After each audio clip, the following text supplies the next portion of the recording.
Good to see you all again on this snowy week.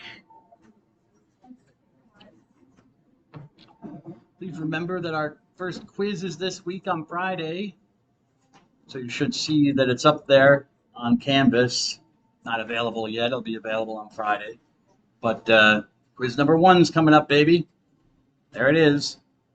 Make sure that you do the readings because I'll tell you, give you a little hint. There are a lot of questions about the readings. So readings from Vatican II, the reading from the Catechism of the Catholic Church, of course, the biblical readings. Take a look at those.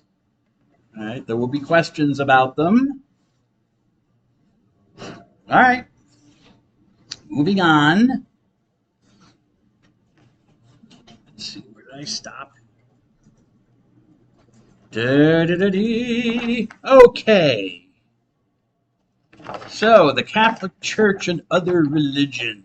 This is a video of the opening of the Second Vatican Council. We'll talk more about that on Thursday. But anyways, you can see them carrying the Pope in for the council, so on and so forth. In his chair. Let's see here. There we go. Slideshow. Okay.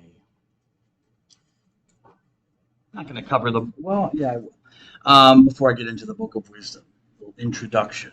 All right, I'll start with the Bible, and then on Thursday go to actual documents and statements of the Catholic Church itself. But, you know, as we'll learn when we learn about Christianity, for the Bible is an essential source, considered an essential source of God's revelation, what God thinks about things, I guess you could say, what he wants us to do. Okay? And so I'll start with that. The Bible is the story of God's special relationship with the Jews. And we'll learn that when we talk about Judaism. Okay, so I don't have to beat a dead horse here. I'll cover a lot of this when I talk about Judaism, and then I'll cover even more when I get to Christianity. So the sons and daughters of Israel, this man Jacob Israel, it's a man, it's not a country that they're called after. They're Israelites, sons and daughters of Israel. Okay? And these sons and daughters, these descendants of this man Israel, which we call also the Jews, you'll learn why they're called the Jews later in the course on Judaism, class on Judaism. But the Jews have a special relationship with God, and that's recorded again in the Bible. Right? God chooses this relationship. God is the one who creates it. It's not created by the Jews with God. God is the active person in this relationship. He chooses this community of people. Well, they don't actually even exist as a community of people. It chooses their ancestors, some of their ancestors, on his own volition, of his own volition. And then God has chosen the people of Israel to be his chosen instrument through which he will save the world. He will make the world his own. The kingdom of God, his own kingdom. Not a political kingdom.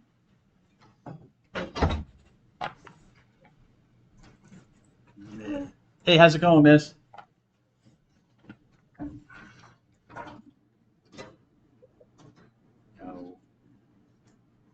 No. Well, maybe. I'm Miss Voles, right? Oh, Miss Voles. Okay. Good to see you, Miss Voles. Okay. And so, as I said, that relationship is recorded in the Bible. What does it tell us about other religions? Because God seems to have, as I just told you, God seems to have this unique relationship with a particular group of human beings. But there are obviously other human beings, yes. The Jews aren't the first, they aren't the only human beings on the planet. So it's like God only cared about the Jews and nobody else? No. Well, apparently not. I hope not, because I'm not a Jew. I'm Irish, so.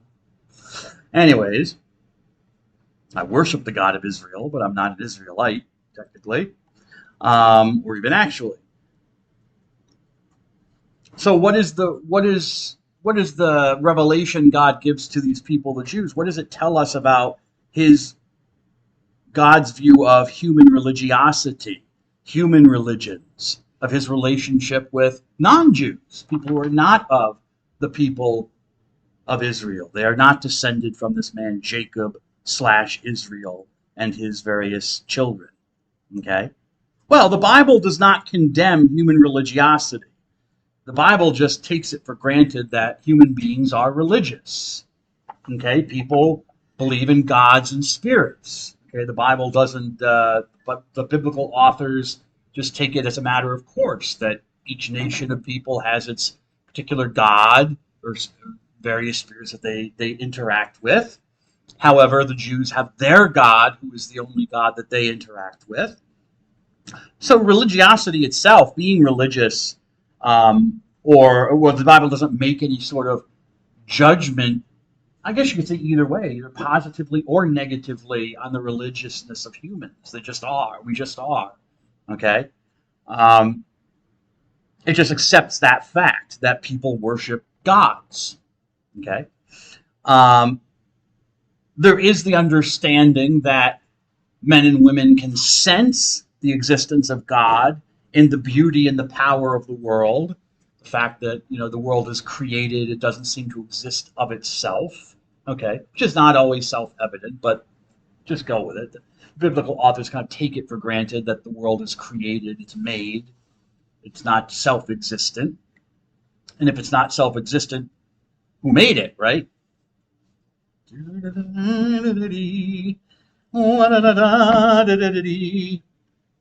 And from this sense of order or beauty in the world, the sense of order or beauty, this men and women search for the source. Just seem naturally, we seem to want to search for the source. We're curious. We're curious apes. What can I say? We want to know. Maybe we shouldn't know in some cases, because then we end up with like atom bombs, right, Mr. Zelke? Yeah. Know what I'm saying? But we're curious animals. Maybe that's why God could work with us. I don't know. I wasn't there, but maybe that's why God. That's my little theory. Maybe that's why God could work with us. We're curious animals. We're not cats. I mean, cats are curious too, but cats are too proud for God to work with. Cats respect neither man nor God. Anyways, so we look for the source of these things. And if you look at the catechism, and I think this might have been in one of the readings. Let me just check my thing here. I think it was the reading from the catechism. Yes, 2566. If you look at paragraph 2566, the Catholic Church recognizes this and sees human religions as concrete demonstrations of this search. Concrete demonstrations of the search for the beautiful, for the good, for truth. Truth. What is ultimate reality? What is reality really like? Reality really like? Well, okay, just kind of a redundancy, but you understand what I'm saying, right? And so you see that in religions. Religions tend to be beautiful. They're fascinating, even in their weirdness sometimes there's a beauty. And they're looking for goodness. They have an ethic of life and how people should live and treat other people in order to lead a good life. So the Bible recognizes that this search is valid, and we'll see this, or maybe you have seen this if you've done the reading from the Book of Wisdom in the Bible. And you don't need a Bible for the course. I gave you a link, right, on Canvas. There's a link. Okay, I give you links to like the Quran, the Bible. You don't have to buy these things. You have online resources, okay? But if you did the reading from the Book of Wisdom, you'll see this already, because it says this, that the search is valid. But where does it go wrong? Okay, so where do the biblical authors, the inspired authors, the authors who have been motivated by God to write down these things, where do they see the human search, religious search, going wrong? Well, the most basic mistake if you read the Bible, is that people they mistake or they switch natural realities for supernatural ones. They forget this. They stop looking for the source, and they kind of stop short in a manner of speaking. They stop with the natural realities. For example, people are fascinated and fearful of the thunderstorm, right? They're out there, and I remember I was up in the seminary in Scranton one time. I've been in a number of seminaries. I wanted to be a priest, but I always kept getting shown the door. Yeah.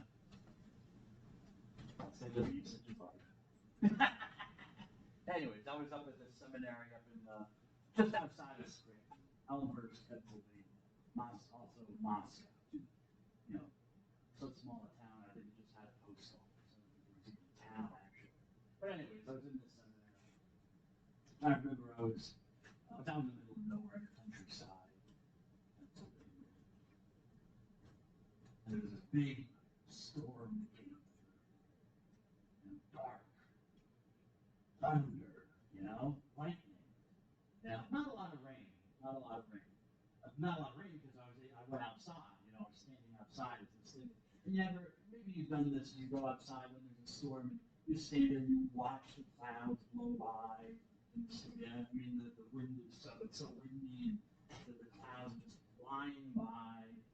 And you hear the rumble and you see the spark of the lightning every now and then. And I was going to be Mr. Brave, Mr. Cool. I'm standing there, like Nietzsche's Ubermensch, the Superman. I'm not afraid of you. I'm going to stand out here and withstand this storm. And then, in like a split second, whammo! Thunder. And have you ever had that? It's almost like when there's like ball lightning or something, where all the energy builds up at once in the cloud or in all the electromagnetic energy, and then boom! You get this huge sound, shakes the building. No? Well, that's what happened. I'm in the middle of my, standing down or looking down the great storm, and whammo! It exploded. Huge clap of thunder and lightning. Well, that was the end of me. I was like, woo! Like one of my monkey ancestors. I'm like, where's the tree? Let me climb up the tree. Get out of it. So I ran back into the building. Like, okay, I'm out of here. It's fearful. I can it's and I'm a modern man. This wasn't like, it's not like this is like 5,000 BC, and I don't know how storms work. I've had science class. People have told I know a little about meteorology and ozone and, as I said, electromagnetism, and I don't think the gods are up there in the clouds playing, or fighting or something like that, or driving their chariots around. No, I kind of didn't matter. Didn't matter. The scared primate in me was like, gotta run. Because I guess you could say, well, you could have been struck by lightning. It is dangerous. Could be struck by lightning. That's dangerous. But I wasn't. Well, I was just scared. Look in the 1990s. AD, not BC. And I was scared as anyone would have been probably 3,000, 4,000 years ago in the same situation. So the world is fearful to us. I have never been, but I like to watch videos on YouTube of ships caught in hurricanes. I don't know why. I'm a ghoul, Mr. Zelke, but anyways. But maybe some of you have been out on a boat or a ship in the middle of the ocean during a really bad storm, and you're along for the ride, baby. You're along for the ride. It's scary because you're really out of control to the elements. So I can understand why ancient peoples maybe stopped there, you know? The storm cloud the thunder, the lightning was so impressive. That's the God, right? I can see it. I can feel its energy. Okay? I'm afraid of it, and yet I'm fascinated by its beauty and its power. That's the God. Okay? So, storm gods, we worship the natural elements. Okay? Or a mountain is so impressive, so huge and majestic, so big, that it impresses me. And so I think that it's a god or it's somehow alive or something. That's the problem in the biblical authors, plural, minds, that you don't go beyond that to the source. For the Jew, the question was, well, who created the mountain? Where did the mountain come from? Did it exist of itself? Who creates the storm cloud? Who makes the storm? Who makes the rain? Who makes the wind and the thunder? Is that the end of it? So there's a kind of like, I guess in philosophy, they would call it a category mistake. All right? I mean, the Bible doesn't call it that, but that's kind of like what they're getting at. They mistake the natural reality for the supernatural origin. We call God, the God who's truly behind it. Worse than that, even worse than making that mistake, if that weren't bad enough for the Jewish mind, people make physical objects sometimes to represent these things, the storm god or the god of the mountain or whatever, and then worship the things that they themselves have made, Person carves a little idol, carves a little object, in the form of, what he thinks the god might look like or whatever. And then, puts gold on it or whatever and sets up a little shrine in the person's home or whatever in the town. And then worships it. And that makes no sense to the Jewish mind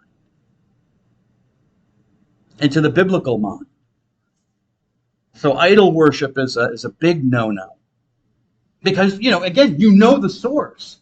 You're the source. You carved it out of wood or stone or whatever, and now you're going to worship it?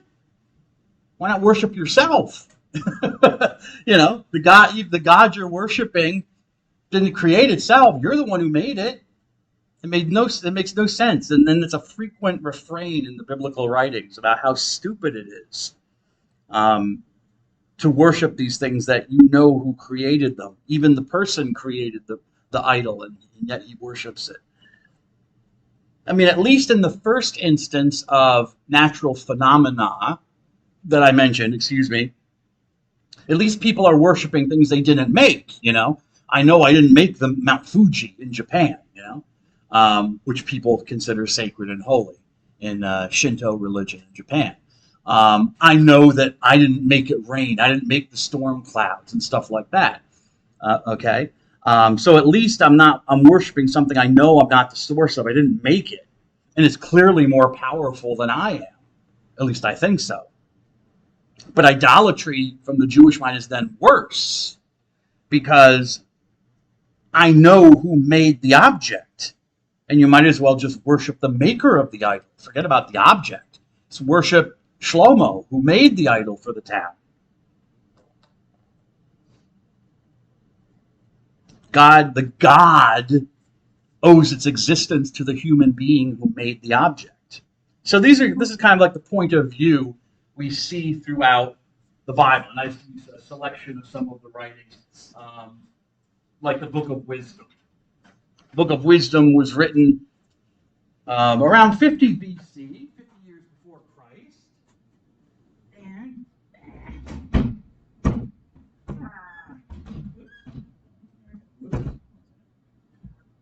there we go. And maybe this is an apropos time to go over dates. Okay? If you read chapter 1 in the textbook yet, first reading the textbook, maybe.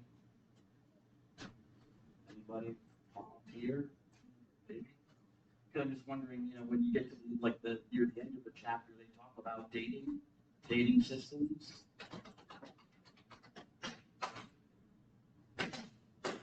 Anyone remember it? It's a quote from Kofi Annan, who's the Secretary General of the United Nations. No? Not ringing a bell? No? All right. AD and BC. The Book of Wisdom, we believe, was written in Greek sometime around 50 BC. BC is an acronym, an abbreviation for two words. What are they?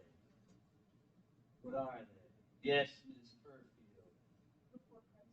Yeah, before Christ. The English words before Christ. All right, the time of Jesus, Jesus of Nazareth. So about 50 years before Jesus of Nazareth was born, someone, probably in Egypt, in Alexandria, a Jew, wrote this book called the Book of Wisdom, about wisdom. Not King Solomon. Okay, it's usually attributed, traditionally it was attributed to this ancient king of Israel named Solomon, who reigned in the 900s BC, so not 10th century, so 900 years before Christ and Boagio. So if the Book of Wisdom seems to have been written in 50, and King Solomon lived in the 900s, I don't think he wrote it. I don't think so. Probably not.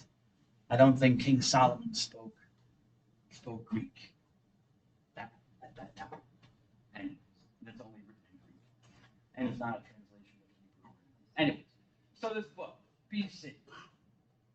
However, we also have a dating system AD, right? AD.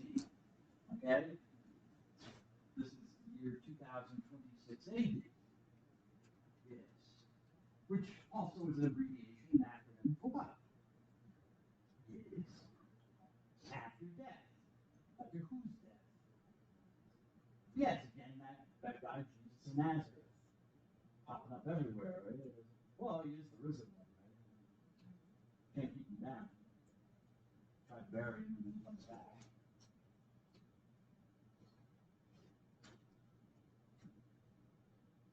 After death. So, when did Jesus actually live then? Before Christ.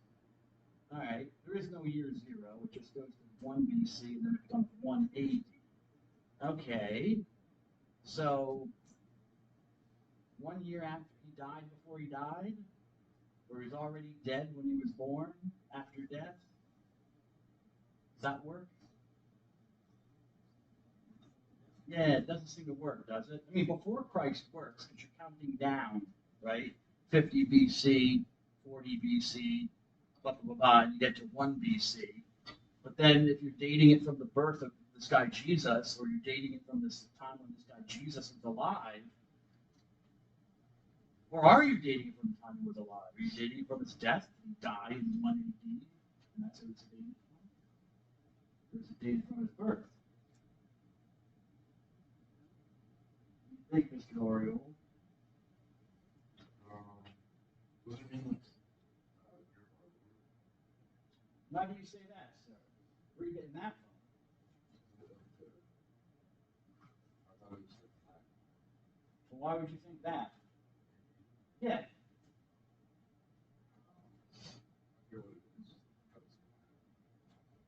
No, but why would you think that? Where are you getting the information?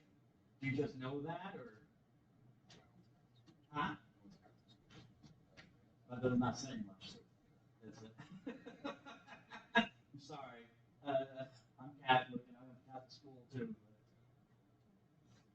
And you think they told you this? All right, well, you got it from somewhere. That's probably the most likely source. Yeah. Yes. Interesting. AD. Yes, it's kind of a trick, this birth. Kind of a trick. Because BC, yeah, it's an abbreviation from English, but no, AD is from Latin. Right. Anno Domini. In the year of the Lord. Anno Domini. AD. Anno Domini.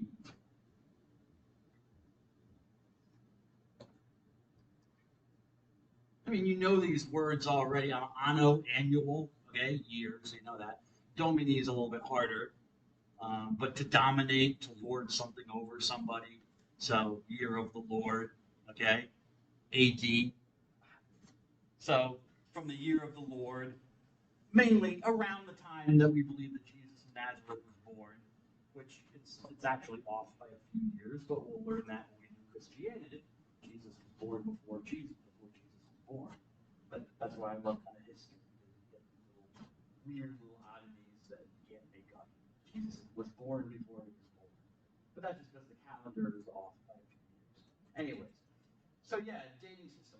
Well, okay, that's the traditional Western dating system. It's dated from the life of this man, a religious figure, Jesus of Nazareth.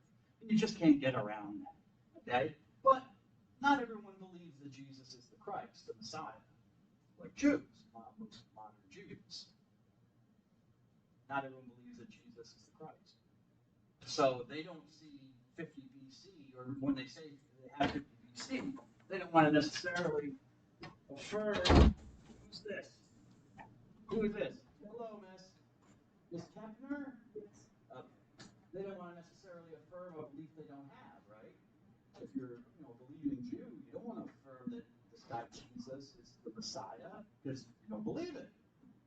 So you don't want to say before Christ. You certainly don't want to say the year of the Lord because Jesus isn't your master. If you're a Jew, he's not your master. For most Jews, I mean, there are Jews that are Christians, but most Jews don't accept Jesus as the Lord. They don't think he's God or even their master. They certainly don't believe he's the Messiah, the Christ. But if you're a Muslim, you don't believe Jesus is God either. If you're a Muslim, you don't want to call Jesus the Lord. He's not the Lord. There's only one Allah, who's master. And if you're just not a religious person, you're an atheist agnostic, you don't want to make it a statement of faith, like saying the year of the Lord. All right. I will use BC and AD in the class just because that's what I grew up with. And, because as a Christian, I don't have a problem with it. I'm not trying to offend anybody. But I do recognize the validity, as it mentions in our textbook, that, people don't really want to have it, pushed in their face that our calendar is based on a religious event, which is, the birth of Jesus of Nazareth. Okay, fine. So a lot of times what you'll see in your textbooks is BCE. Yeah, you can notice this. And instead of AD, they'll say CE. Does anyone know what those are supposed to mean? These roles, have you ever encountered these acronyms? You know what they mean? Ah? Yeah, CE and BCE. Ah? No, Miss Kepner. Good guess, but no. Because we want to avoid saying Christ. So what is it? Hold on. What? That's clever. Very good. But again, no, we don't want to use the word Christ because not everyone believes Jesus is the Christ. Before the Common Era. And so what does CE mean in Semitic? Well, BCE means before the Common Era. What do you think CE means? Yeah, Common Era. Yeah, Common Era. So the Book of Wisdom was written in 50 BCE, and we are living in 2026 CE. Yeah? I don't think we have any history majors. Do we offer a major in history here? Can you do a major in history? Is that still allowed? Not sure? No? Maybe? I know we do have a major in philosophy. I'd highly recommend it. Do a double major in whatever you're doing. Whatever you're doing to make the money. Yes? And then a major in philosophy to help you think how to make money. Yes. All right. Where was I going with that? Oh yes. No, if you take history, there's nothing called a common era. It's made up. Sometimes it's common era. Sometimes people will say it means Christian era, or whatever. I mean, what's common about the era? What happens in one BCE that switches over to the Common Era in 1 CE. You know, because the dates are the same. You know, they don't change the dates; they just change BC and AD. You still have to deal with the fact that you're dating it from the birth of this guy, Jesus. Whether you want to see him as a religious figure or not, you're still doing it in Western culture. But it kind of covers, I guess covers it over and pastes it over and makes it more palatable for people. But if you talk to your history professors, there's no such thing as a common era. It doesn't exist. It's just a made-up category so that people don't have to date, at least know or realize that they're dating the Western calendar from the birth of Jesus. In other cultures, it's different. I mean, if this class were being taught in Saudi Arabia or Oman, Indonesia or Malaysia, Ms. Kepner, Ms. Voles, then the date would be very different. It would be something like, I think, 13 something something. It's the 14th century there. It's not 2026 because they date it from they don't date it from the birth of Jesus. They date it from an event in the life of the Prophet Muhammad. Not his birth, but an event in his life. And that's how they date their calendar. So you've got over 1 billion other human beings, maybe even 2 billion on the planet who do not use the Western system at all. And if you go into a Jewish synagogue, they date it from the creation of the earth. So in a Jewish synagogue, it's like 5,000 something. We're in the year 5,000 something. So it's just a system, okay? We in the West date it from the birth of Jesus. And this class or do the other class? Got to remember. Well, maybe I'll remove I'm trying to remember because I have to talk about it in my classes because nobody knows what I'm talking. Nobody really knows the dating system, so I do a little spiel about the dating system. I'm trying to remember if I want to mention Dennis the Short. It doesn't matter. Not in this class. I don't think I need to. Maybe I'll mention it later with Christianity. Anywho. All right. So 50 AD, the Book of Wisdom. And it's kind of like, there's a lot of wisdom literature in the world. People write, wisdom literature is kind of like self-help literature today, what we would call self-help literature.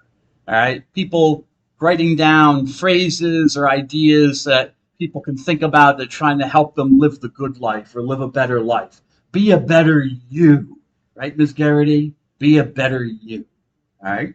And, this is kind of the religious iteration, the religious version of self-help books, which scholars call wisdom literature. You find them throughout all human cultures. And the Jews have their own kind of wisdom literature. In fact, it's called the Book of Wisdom. Whoever wrote this wants to show what true wisdom is. And that Jews also are truly wise, like the other nations. Wise how? Because of the God they worship and how they worship God. That's the special sauce of Judaism. We are wise, not because we're the smartest or the most artistic or whatever, most powerful, but because we know the true God, what God truly is, and we worship him properly. He has given us his law. Okay? All right. Don't worry about protreptic. I'm not going to hold you to that, I don't think. Whoops.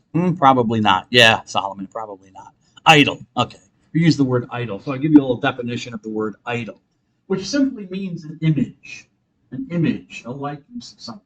Eidolon in Greek. And yes, you need I've just said this before, I'll say it now. You need the mark over the O there because it's a different letter in the Greek alphabet. It's a long O, not a short O. So you do need that mark over the O. Eidolon. Phantom. Okay, it's a phantom, like an image or likeness.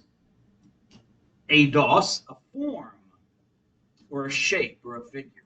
Okay, so you make in the case of an idol, we're usually referring to a physical image. Okay, you make a physical image of some non-physical object, or maybe even a physical object, like if I carve. Well, no, I wouldn't say that. Yeah, I'd say a non-physical object, like a god or a goddess or something like that, a sacred object. And because you use it for worship, for adoration, as a conduit to direct your attention of worship to it, to worship whatever it represents, whatever god or goddess you want it to represent. It's a focus of worship. All right. So this is some snippets from the reading from the Book of Wisdom. Would anyone like to read these portions from the Book of Wisdom, chapter 13? Hold on a second. Chapter 13. Oh, give me a break. My mother. Never ends. 53. It never ends. Anybody? Book of Wisdom, chapter 13, verses 1 to 5. Is it Cincy? It's not a syllabus? The Book of Wisdom? It's not? Oh. At least read it from the PowerPoint. Anyone want to read the Book of Wisdom? Yeah. Foolish by nature were all who were in ignorance of God, and who from the good things seen did not succeed in knowing the one who is, and from studying the works did not discern the artisan.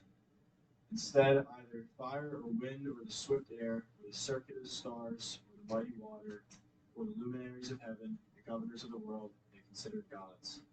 Now, if out of joy in their beauty they thought them gods, let them know how far more excellent in the Lord than these. From the original source of beauty fashioned them, or if they were struck by their might and energy, let them realize from these things how much more powerful is the one who made them. For from the greatness and the beauty of created things, their original author by analogy is seen. Excellent, sir. Thank you. Okay. So it's foolishness. I gave you the Greek word, or matai, they're foolish, mate. I wonder if I wrote that down on my notes. Let me see. Is that important for some reason or no?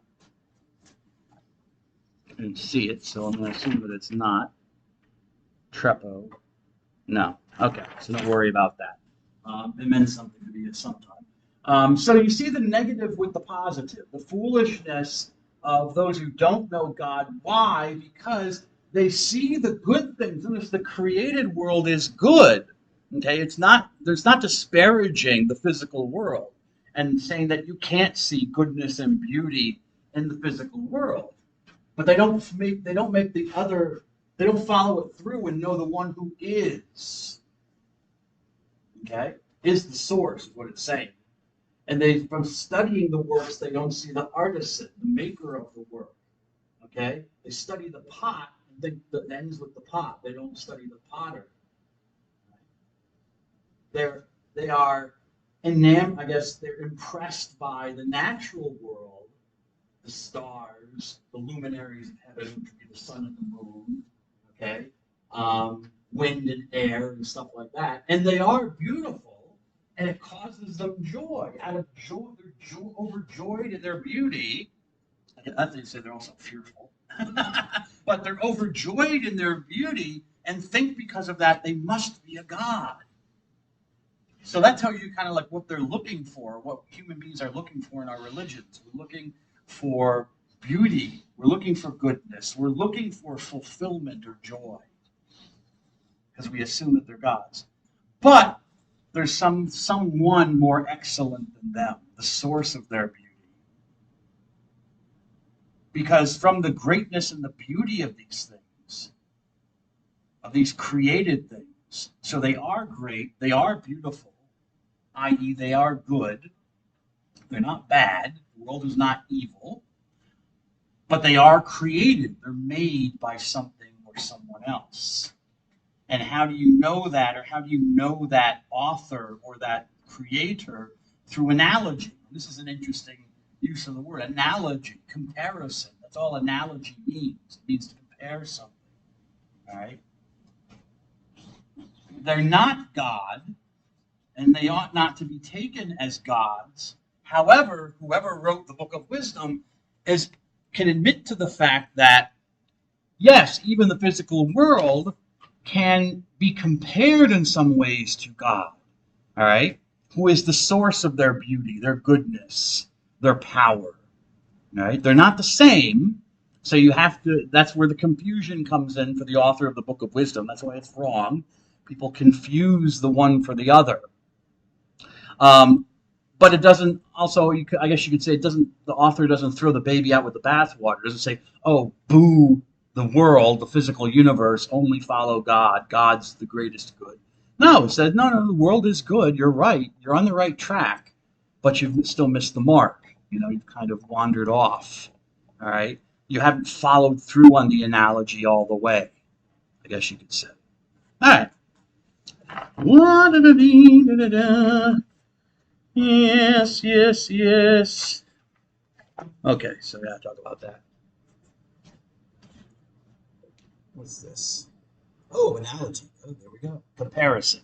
All right, it's a comparison. You're comparing two things by what they have in common. All right. So I give you the definition there. Now I'll pass over this and go to the next thing. Yes, the book of Baruch, chapter 6. And that is in the readings, yes? The book of Baruch, chapter 6. The last chapter of the book of Baruch. Who was Baruch? Well, he was a secretary for one of the prophets, the prophet Jeremiah. And yes, there is a book of Jeremiah in the Bible. We're not concerned with that. But this book is attributed to Jeremiah's secretary who wrote stuff down, Baruch. And in the last chapter, there's what's called the letter of Jeremiah. Actually, it should probably be a separate work in the Bible, but it's traditionally attached to the end of the book of Baruch.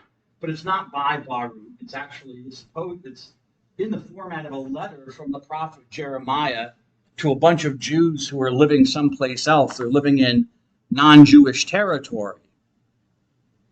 Probably not written by probably it was written much later in the 300s BC, okay, which is about 300 years, well, 250, my math stinks, but yeah, around 300 years after the time of Jeremiah, okay, Jeremiah, PowerPoint, yeah, Jeremiah is believed to have lived from 645 to 587 BC, but most scholars, from just the language and the ideas in this letter of Jeremiah, it seems to be, well, I have a 100s, but I have a 300s. It's 300s.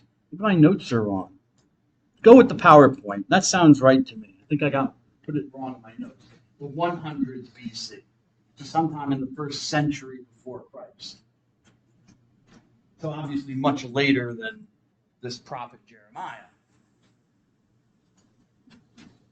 So it's attributed to him.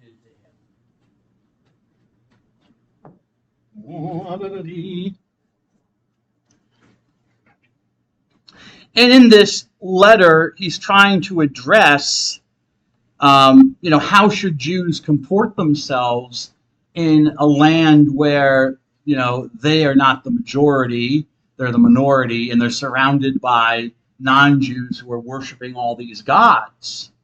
What should they do? And basically the author of the letter of Jeremiah is saying, well, recognize first that they're not gods. There is only one God. You as a Jew know who the true God is. And after that satirizes, I don't know that I'm going to, again, probably not. A satire is just something that uses humor to make fun of something that it thinks is silly. Okay, so for example, that's interesting. Would anyone like to read this little snippet from the letter of Jeremiah, Baruch chapter 6? This little snippet. Anybody?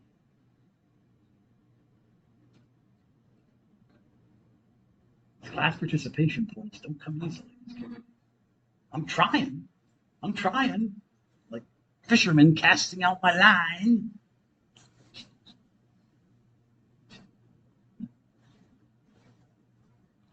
Go ahead, Ms. Perfield. And thou in Babylon wouldest dealt silver and gold and wood, very shoulder high to cast fear upon the nations. Take care that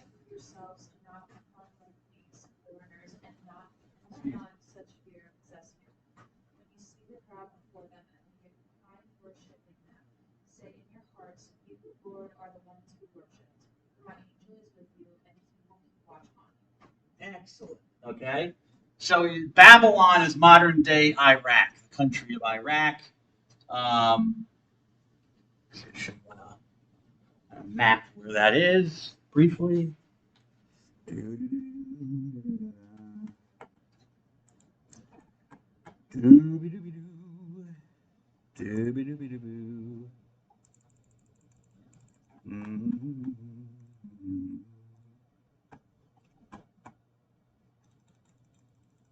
we are.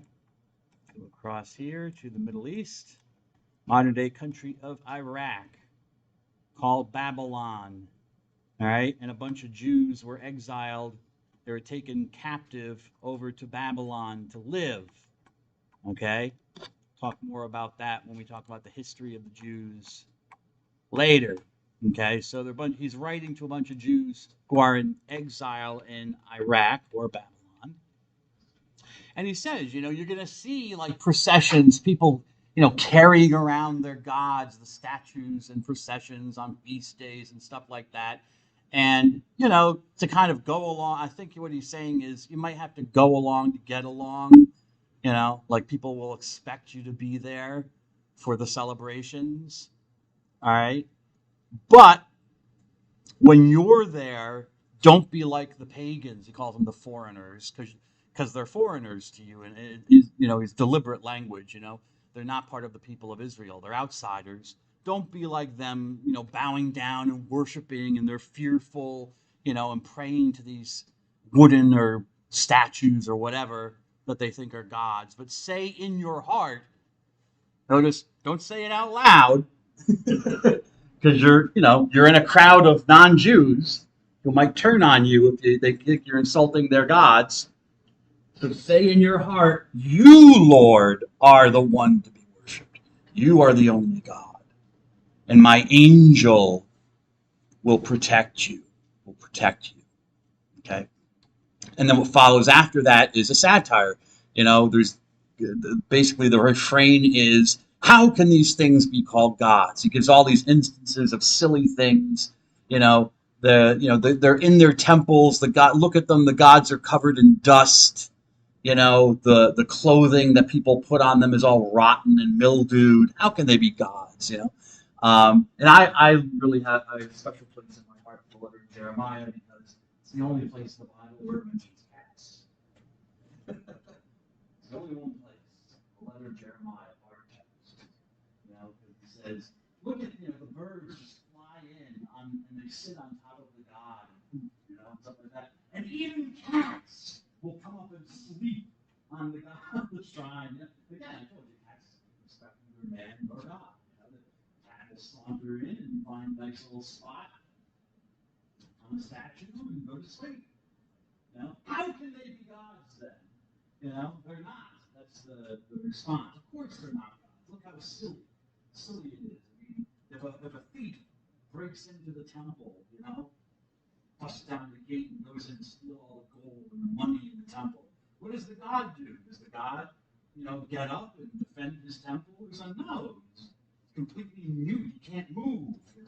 Can't do nothing. How can this thing be called a god? So it's a satire. It's making fun of all these silly instances, giving all these silly examples, showing, don't be afraid of them. Okay, they're not real.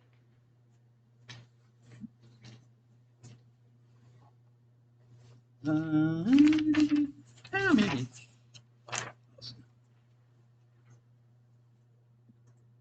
Now I gotta see what this is. What did I put on here?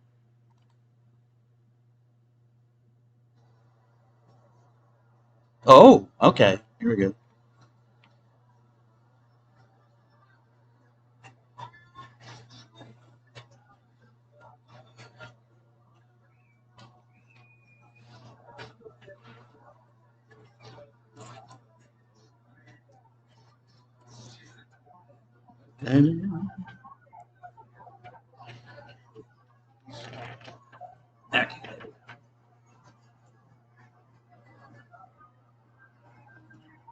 This is in Italy, Miss Virali. some town in Italy, I think central Italy. There they are. You see them carrying around their god in procession. And do not be afraid.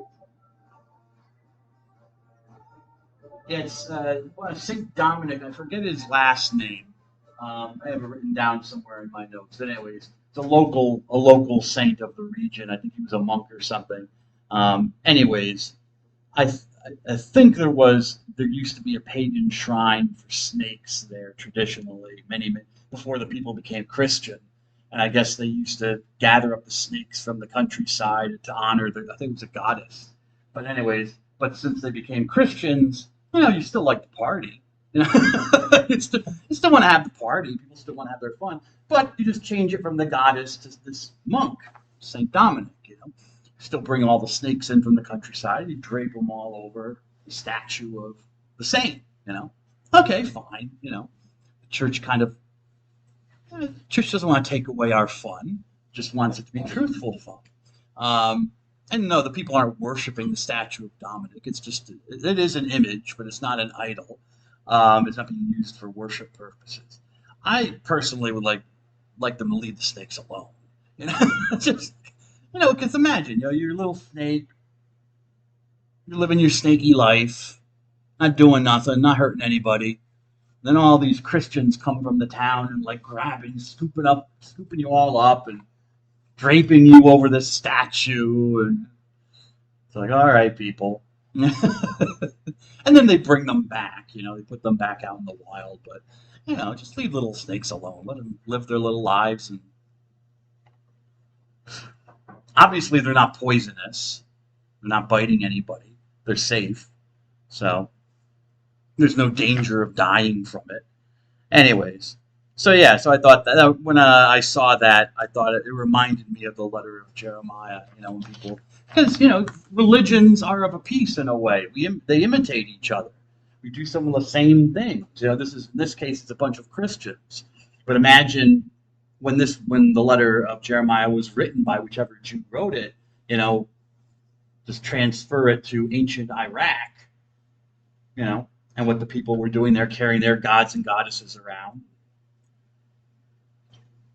When you're in the crowd, have a good time, have a zeppeli. But in your heart, say, you ain't God. Only the God of Israel is God. All right. Let's go, I think, to the New Testament. Let me see here. Oh, St. Dominic of Foligno. Sorry, good. Thank God. I wrote it down. St. Dominic of Foligno. All right. Yeah, that's enough of Baruch. That's where it mentions cats. Bats and swallows, a light on their bodies and heads. Any bird, and cats as well. These are my babies. These two are dead. They live, don't worry, they live long, happy cat lives. This one is still alive. She's 7 years old now? Fluffy, puffball. And now we have another one. I have to put her on the update the PowerPoint. I have another one. She's she's not 1 year old yet. She's maybe 7 months old, 6 months old. She's also black. So we have 2 black cats. Anyways, cats. Yes. Okay, I'll move from the Book of Kings. Oh, no. Yeah, I want to get to that. Acts of the Apostles. Yeah, I'll just cut that out. Okie dokie. Acts of the Apostles. So now we're in the New Testament. The Christian scriptures, what are add-ons by Jews who believed that Jesus of Nazareth was the Messiah or the Christ. Hence they were called Christians, followers of the Christ. And they added on their own writings to the previous Jewish sacred writings, which we call the Old Testament. And so we have this book called Acts of the Apostles, which is kind of like a little history book about the early church. It's historical, but it's not in the modern sense historical. There are historical details throughout it, but it's still being definitely told from a point of view. The person who wrote it, this guy Luke, has an idea of, he has a message. He wants to show how the church should look like, okay? And also he wants to show how the church spread out into the world, the greater world, stuff like that. Probably written, scholars think, between 70 or 80 AD or CE by this man named Luke. Okay. And it focuses, it says Acts of the Apostles, these disciples of Jesus, but, Jesus had like 12 apostles. And out of the 12, Acts of the Apostles only really focuses on two. Simon Peter, this guy called Simon Peter. It's like the first half of Acts. And then the second half focuses on this other dude called Paul of Tarsus. Okay? Who died around 65. That's how we know it was probably had to have been written after, because it talks about Paul. Okay? So Peter and Paul are the two apostles. Other apostles are mentioned, but really it's just focused on these two guys and their journeys. The journey of Paul around the eastern Mediterranean seaboard, Greece, Turkey, the modern day countries of Greece and Turkey, preaching the message about Jesus to other Jews, that Jesus is the Messiah, founding Christian communities along the way. But also, even though originally their focus was on their fellow Jews and the messiahship of this man Jesus, non-Jews start hearing them preach and become interested in the message as well. So, that, which I don't think they were really expected. They thought this was just something for the people of Israel. This was something affecting them. But as non-Jews, called pagans or heathen, also hear about this Jesus guy, some of them believe it, start believing in him. So now the question is, well, what do you do about this? What do you do with these people? Do they become Jews? Do you have to admit them into Judaism first, and that so that they can believe in Jesus? Or do you do something different with them? Anyways, the reading that I gave you from Acts of the Apostles, chapter 14. Actually, no, that's Lystra. I don't care about Lystra, actually. Chapter 17, excuse me. Chapter 17 is a very famous meeting that Paul has with a group of non-Jews, pagans, you might say, kind of intellectuals, intelligentsia, you might say, of the city of Athens in Greece. Okay, Paul is moving through Greece, and he comes to the city of Athens, which is still there. Let's take a look. Okay, we move over here. Modern day country of Greece. There's Athens, the capital.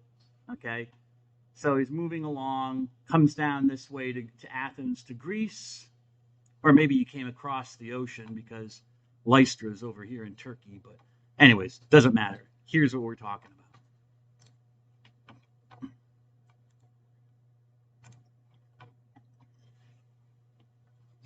And he's preaching his Christian message in Athens with his companion, a man named Barnabas, another Christian named Barnabas, Christian Jew, or Jewish Christian, I guess you could say. And that's that. And when he's in Athens, he sees, as Luke describes it, the city is riddled with idols. It's idol-ridden. Like there's statues to various gods and goddesses like on every street corner. Okay? And Paul does not like this. Paul, according to if you read the original Greek, he burns inside himself. So he's getting angry, agitated. Because, of course, he's a Jew, and this is idolatry. And this is one thing that Jews do not like. It's idols, okay, of false gods especially. So his spirit burned within him. He was irritated or provoked at seeing this city full of these idols. Okay? So he hated the idols. He was displeased with the idols. He was not displeased with the people. Okay? The idol worship was one thing, but the people worshiping them, that's different. There's a distinction to be made here. because the idols revealed the search for God. Okay, you can look at it negatively as, these people are worshiping stone and wood and whatever, as if they're really actual animate objects. Forget about gods, just as if they're really alive. Okay, which in itself is kind of goofy from a Jewish point of view.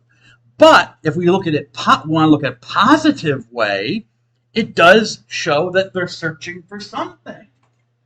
They're searching in the right direction, but again, they're misdirecting. They're missing the mark. But the search is positive. So we can recognize the search, even if we don't recognize the value of where people, human beings, are saying ultimate reality lies. Okay, so it's kind of if you read the story, it's kind of interesting because Paul and Barnabas show up in Athens and they're preaching about Jesus and they're preaching about his resurrection. That Jesus, they claim, rose from the dead, yes? Which Christians call the resurrection. We'll learn more about this with Christianity. But maybe you know enough about Christianity to know the Easter story, that Christians say, yes, Jesus died, but then God raised him back to life, yes? Okay? Yeah, no? How are you doing, my friend? Have a little bit of coffee, Miss Volz? Miss Volz? Yeah? Well, Mr. Kettner, mostly coffee. That never gets old. When that stops making me laugh, Miss Bowles, I'll stop using it. Yeah. Cheers.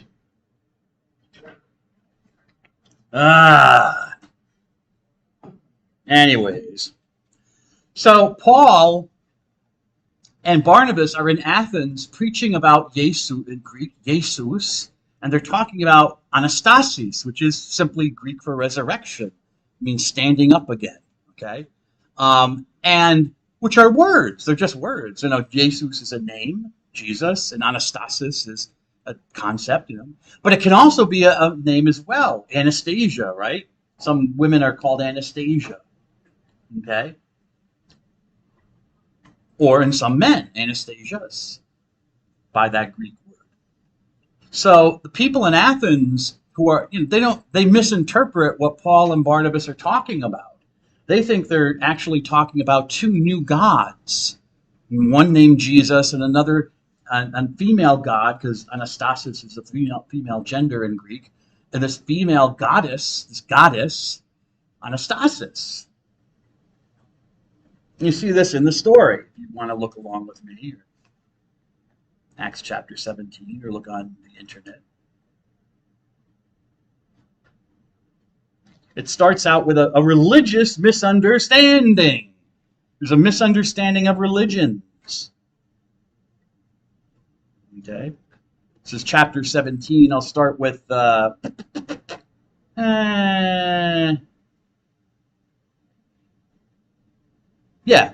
I'll start with verse 18.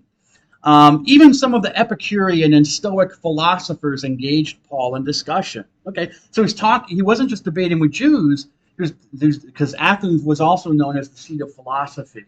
Although at this time in history, Athens is kind of passé. It was kind of past, it's kind of like an aging actor or actress. It's kind of past his or her prime. They're still doing movies when they probably shouldn't. Athens was the seat of philosophy for the Western world, but by this time, not really. It was kind of resting on its reputation. Anyways, but there were philosophers in the city, Epicureans and Stoics. If you're curious about them, you can talk to Dr. Messina. Don't want to delve into that. But they were discussing him and making discussions, and some of them asked, "What is the scavenger trying to say?" They translate the Greek word scavenger, but in Greek it refers to like a little bird. Like you see little birds picking up seeds, or people throw bread to little birds and they fly down and they steal the little piece of bread and stuff. So it's not a nice term, It's almost like you say, well, what's this loser talking about? He sounds like he's promoting foreign gods. Who are these gods? Because he's preaching about Jesus and resurrection. And to bring in foreign gods could be dangerous because, you worship the gods. Remember when we talked about religion, religio, and the idea of religion in a lot of cultures. It's what bound people together, binds you to the community. It brings order, right? Dharma. Okay, and you don't want to disrupt the order. So you don't bring in foreign, unknown gods that we've never heard of before. Okay, so what's he doing? They took Paul and led him to the Areopagus and said, maybe learn of this new teaching. There it is. That's the Areopagus, still there. This little stone hill, not very large, okay, in Athens, Greece. It's still there. You can see people visiting it. And there's a little courtyard, not really a courtyard, I guess you could say, a little amphitheater, I guess you could say, where they would hold court. They would have, you had a council of people who would sit in judgment. Usually, I think, on religious matters. And, this was not, the way Luke tells the story, you want to read between the lines here. If you're reading between the lines here, this is a threatening situation. Because if Paul is found to be bringing foreign gods into the city, then he can be punished for that. So he really is kind of on trial here. So even though when you read the text, tell us, okay, maybe you learned this new teaching. New teaching was not a good thing. Remember what I told you with the Enlightenment. Until the Enlightenment, there's heavy respect for tradition, what you were told, not novelty. We like novelty. The new iPhone's coming out, new Galaxy's coming out, new Windows. Please, no. Please, not a new Windows. Anyways, but you know what I'm saying, Update, People didn't think like that in the olden times. You want stability, things to stay the way they were.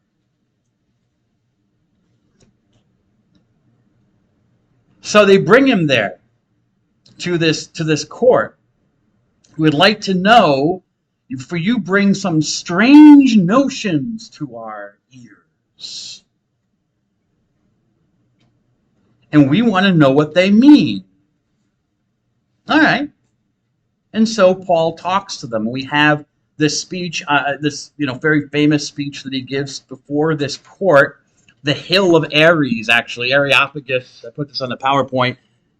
In English, it means the Hill of Ares. As you can see, it's not much of a hill, but it was dedicated to the god of war, Ares. Okay, so it's called the Areopagus. And they put it, this is where he actually, if the story is historically true, I have no reason to believe that Luke is making it up, he was put on trial here because they wanted to know what he was talking about. Because it sounded strange to them. So what does Paul say? Would anyone like to read this from his speech before the Areopagus? His opening statement, part of his opening statement before the court. Mr. Lakowitz. You Ephesus, I see that in every respect you are very religious. For as I walked around looking carefully at your shrines, I even discovered an altar inscribed to an unknown God. What therefore you unknowingly worship, I proclaim you. Excellent, sir. Okay. You men, you Athenians, okay? Which is kind of a way of ingratiating himself to them, because he's acknowledging the fact that they are citizens of Athens, which, as I said, even though, kind of like the sell-by date was kind of passed on Athens, then they still kind of held on to that memory of their greatness. Anyways, so Athenians, Yes, we are. We are Athenians. Okay. I see you are very religious. I mean, you're so religious that when I walked around, I even found that you had an altar to an unknown god. You're so concerned to make sure all the gods are worshipped that you want to include even gods you might not know about. You don't want to forget anybody. You want to cover all your bases. God forbid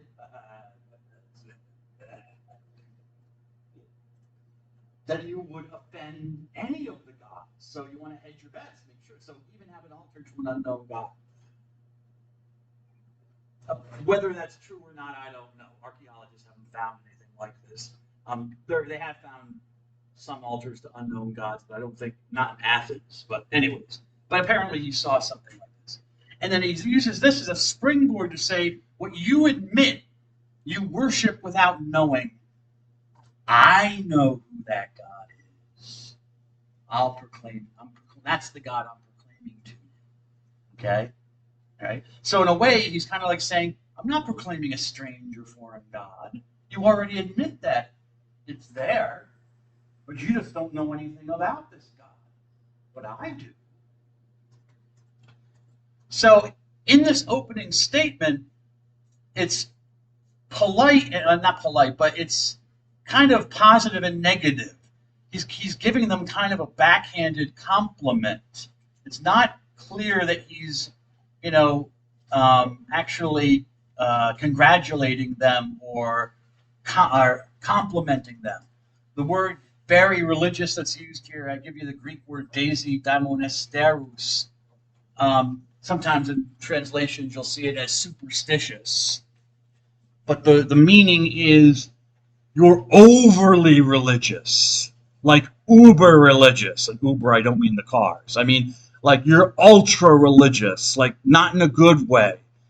That's what it can mean. It's kind of like, as I said, a backhanded compliment. It sounds positive, but Paul's like saying you're so religious that you even worship stuff that you admit you don't worship. You don't know what you're worshiping, but you're going to worship it anyways. That's how foolish you are. But he's not saying they're foolish. Okay? All right, so we'll end there and I'll continue on Thursday. God bless you all. Good to see you all.